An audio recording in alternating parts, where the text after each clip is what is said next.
details. Established in 1982 by an Act of Parliament, the International Typhoon Tolerance Center, or ITC in short, is mandated to carry out research on the deadly African animal trypanosomiasis. The regional organization has over the years been credited with outstanding efforts, especially in the exploitation of the genetic resistance of indigenous breeds of livestock for the welfare of human populations.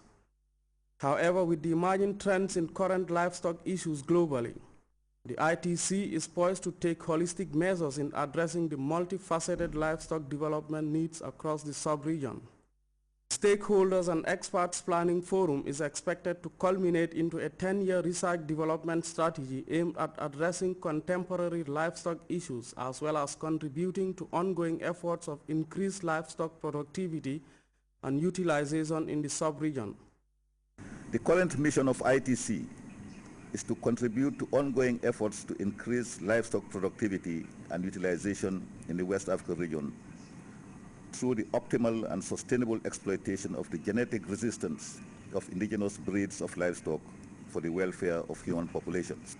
Whatever tweaking and changes to this mission you come up with during your intensive deliberations over the next 3 days, I believe the resulting mission should still mandate ITC to contribute to development goals of its clientele and mandate countries. The institution must continue to respond to the development aspirations of its targeted beneficiaries and contribute significantly to the achievement of their development goals. Minister Owens challenged the regional organization to focus and address development bottlenecks that are well identified in the Africa Agricultural Development Program and the Regional Agricultural Policy for West Africa. This, he maintains, will contribute to the achievement of the poverty and extreme hunger reduction targets by 2015. Distinguished participants, in the ECOWAS region, livestock contributes over 40% to the agricultural gross domestic product.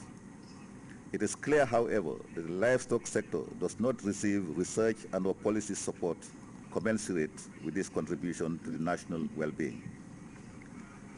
You just need to take a look at the websites of our nurses and even of regional organizations to see that well over 70 to 75% of described activities relate to the crop sector, leaving the poultry 30 to 25% to be shared among the other subsectors such as livestock, fisheries, and forestry.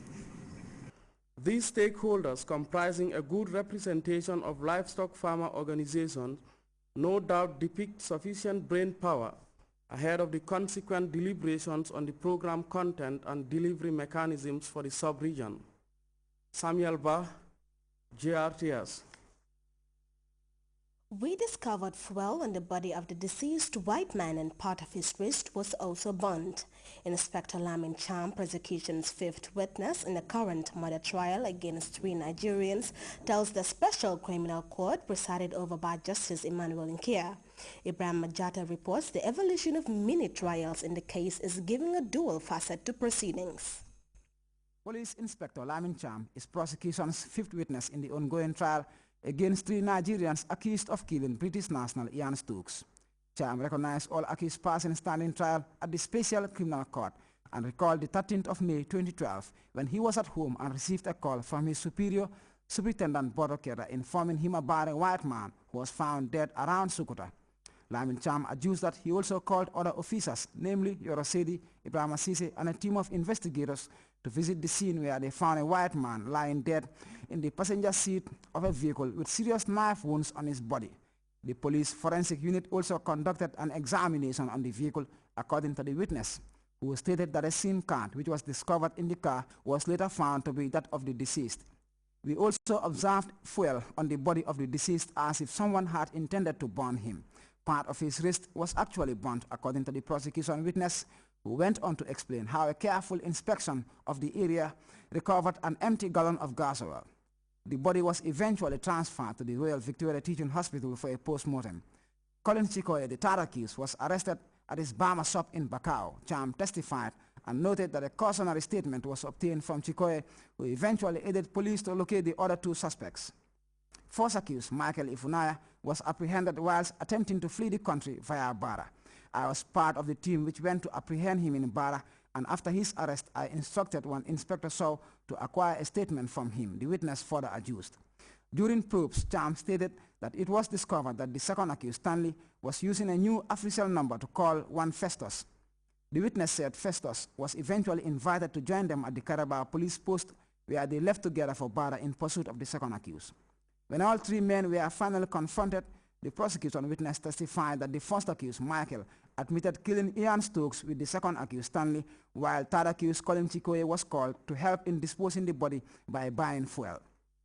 Inspector Cham told the Special Criminal Court that he invited one Adama Bojang to act as an independent witness whilst obtaining statements from the second accused person. One Sub-Inspector Sow and Sergeant Sedi also acquired statements from Colin and Michael Ifunaya, and Cham identified the said documents. They were subsequently admitted in evidence as exhibit after a prosecution application, but the defense opposed the admission of the cautionary statement obtained from the second accused on the basis that it was acquired under coercion. The defense lawyer asked the court to conduct a mini-trial to determine the admissibility of the document, and it was granted. In the subsequent voir dire which followed, Lamin Cham became prosecution's first witness. Cham entirely dismissed the allegations of torture and treatment under duress made by the second accused and told the court that the statement is the very one obtained willingly from the witness. Prosecution eventually admitted the document in evidence as exhibit. Under cross-examination, the witness affirmed that the statement of the second accused was recorded in his office in the presence of an independent witness, and neither force or compulsion was used to obtain the document. Ibrahim Jata, GRTS.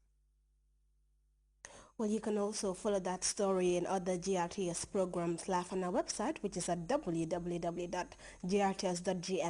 There you can also monitor GRTS radio live. Well, that takes us to our very first break. Stay tuned.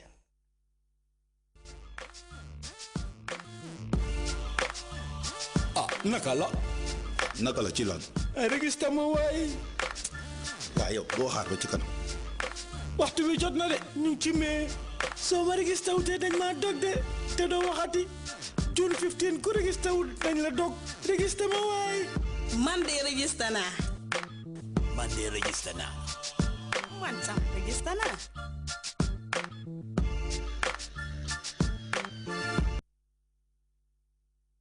Well, the news from outside the Gambia, Syria President Bashar al-Assad has appointed a new prime minister. His name is Riyad Zeshan. He most recently served as the country's agriculture minister. Meanwhile, the government says it will allow UN staff into the country to deliver humanitarian aid. This news comes as Damascus is expelling diplomats from 11 countries. Opposition forces say several Damascus suburbs and the city of Homs are now under intense shelling. Reports also speak of heavy clashes on the country's border with Lebanon. CNN's Our Damon has been inside Syria and bringing us the latest. Abu al-Barra peers out from his makeshift battle position and spots his target. Give me the radio, give me the radio, he calls out as a hail of bullets from Syrian government forces drowns out his orders. Movement is spotted to the left. There it is, someone shouts. As the armored personnel carrier moves back into sight, a voice cries out, "Look, Kofi Annan," he shouts, mocking the idea of a ceasefire.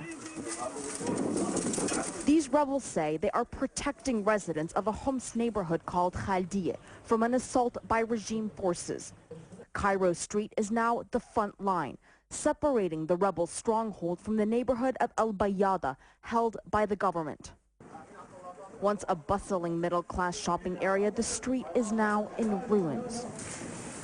The local rebel commander, Abu Hadid, crawls through holes fighters smashed between buildings to take up position. There are government forces on a balcony across the road. The 32-year-old peers down the scope. Is it where the red and blue towels are, he asks? Affirmative. Khaldieh seems deserted, but the fighters of the Free Syrian Army say it's not just about defending residents still here, but the property of those that have fled. They say Assad loyalists would steal or destroy anything they can get